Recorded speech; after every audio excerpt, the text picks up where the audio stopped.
Ouais, on parle beaucoup des futurs retraités. Les actifs, en ce moment, on voit le chômage qui est à la baisse, on voit la croissance qui n'est pas exceptionnelle, mais bon, par rapport à nos voisins, qui se tient bien en France.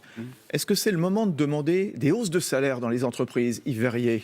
Vous avez touché exactement du doigt le sujet, parce que la croissance se porte un peu mieux en France pour une raison simple. Elle est tirée par les mesures qu'on dit, celles gilets jaunes, enfin consommation, les 10 pouvoir ou 7 d'achat. milliards, le pouvoir d'achat. En hausse. Et je le redis, la question des salaires, c'est évidemment le pouvoir d'achat des salariés, premièrement. C'est aussi, au demeurant, plus de recettes fiscales, plus de recettes pour les systèmes de protection sociale, par le biais de la cotisation.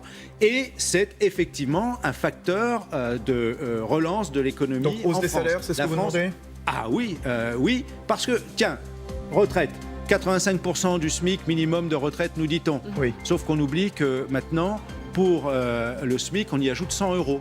Ça veut dire que ça sera 85% d'un SMIC amputé de 100 euros en réalité. Parce que quand on rajoute 100 euros C'était les de 100 prime euros d'activité au SMIC, c'est qu'on Annoncé considère... par Emmanuel Macron. Mais voilà, c'est que ça ne suffit pas, en le décembre. SMIC tel qu'il est. C'est pour ça que nous avions demandé une revalorisation du SMIC et que nous avions dit que plutôt que de verser une prime d'activité, il aurait mieux valu augmenter le SMIC au minimum à hauteur de 100 euros. Nous demandons à aller à 1 450 euros. Merci.